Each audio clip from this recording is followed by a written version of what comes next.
Really appreciate you joining me for my journey and coming along with me as I take art as a hobby and make it as a main focus in my life. I have been selling locally here in Seattle, mostly acrylic paintings. I do enjoy watercolor and charcoal as well. I love just exploring into all the mediums that are available. Thank you guys. I am so excited to take this path with you. Let's dive in. Today I'm sharing a little treasure box I made, functional art. That's not just something to look at, but something that can actually be used. Someone out there, maybe a llama lover, is going to end up with a truly one-of-a-kind piece, and I love that. But before I show you what's inside, stick around until the end. It's a surprise.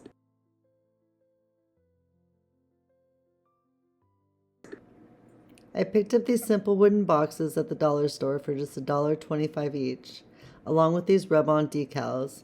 You don't need fancy materials, just creativity. I'll be showing the full process for one box today, but I'm working on all three at the same time to streamline my process. If you want to see how the others turn out, make sure to subscribe and turn on notifications so that you don't miss out the next video.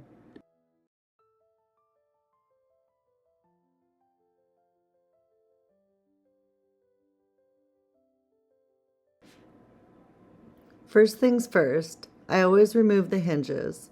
Painting around them is a hassle, and honestly, it just looks cleaner when you take them off. But trust me, I've learned the hard way. These little pieces are easy to lose, so I keep them in a baggie until I'm ready to reattach them.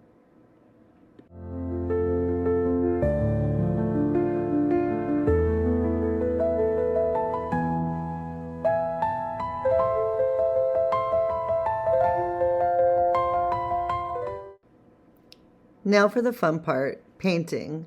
I start with a solid black base coat. I don't worry about the inside bottom because I'll be covering it later with collage and epoxy.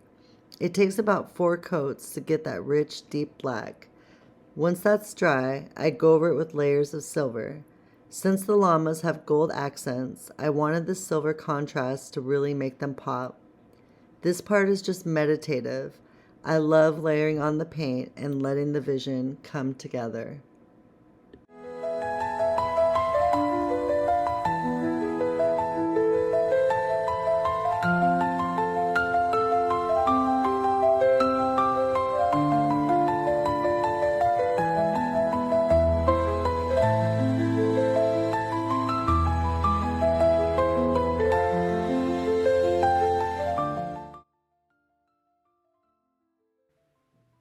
I'm also getting these ready to sell at an upcoming festival, and I love the idea that someone will take this home and actually use it. That's the beauty of functional art. It's something that you can come back to every day. If you're enjoying this and feeling a little inspired, give this video a like and let me know in the comments. What would you create with a dollar store find?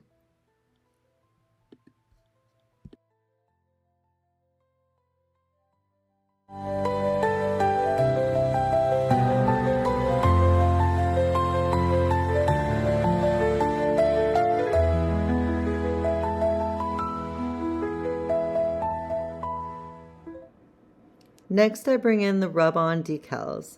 I picked this decorative pattern because it matches a piece of the tea box that I saved for collage. I love incorporating random things I've collected, because why not? You never know when something will find its perfect place in a project.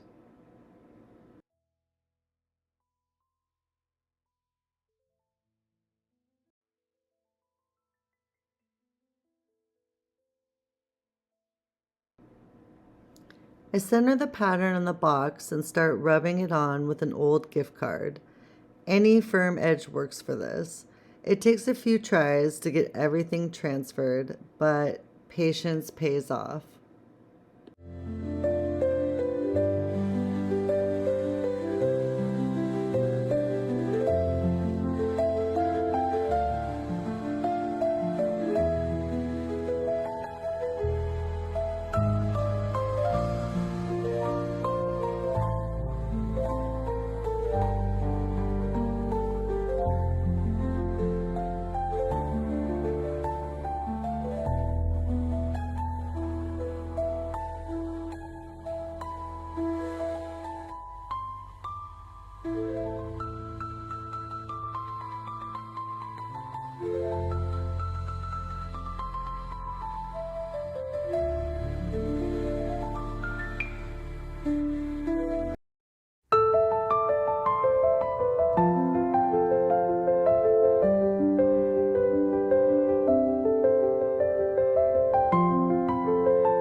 Now let's build the inside.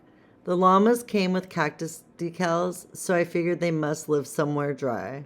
I flipped through some magazines and found a desert scene with mountains, perfect for my little imagined llama world. To get the right size, I used the top of the box as a guide and traced a square onto the magazine page with the Sharpie before cutting it out. In hindsight, probably not my best idea because some Sharpie transferred onto the box. But no worries, let that worry go. I'll just touch it up later with a little silver paint. Mistakes happen, and honestly, they're usually easy to fix. Once I had my piece cut out, I trimmed it down a little and a little bit more and a little bit more until I could get it to fit nicely inside. I kind of just wing it with this part. If the edges aren't perfect, I can always add a layer of construction paper behind it to make this collage a little bit more interesting anyway. I like to keep things busy because really, who wants a boring view for their llamas? When making collages that will go under epoxy, I always use thicker magazine pages. Thin paper can turn translucent once the epoxy sets, and we don't want that. I layer the desert scene as the background. And then I add my T-box pattern. And then I top it off with a gold sticker that complements the llamas. Finally, I place a cactus decal right on top, no backing, since the epoxy will seal everything in later. This is a great starting point, and I like it so far. I think it's a good view for a llama.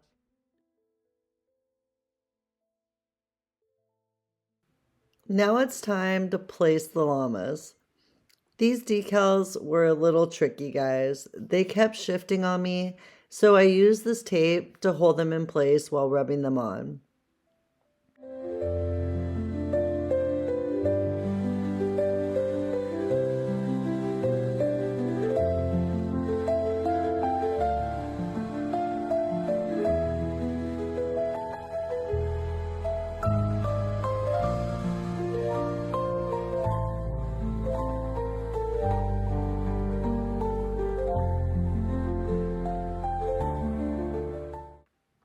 After some careful pressing and peeling, the llamas were finally on, and I love how they look. And here it is, a simple, inexpensive box turned into a unique treasure.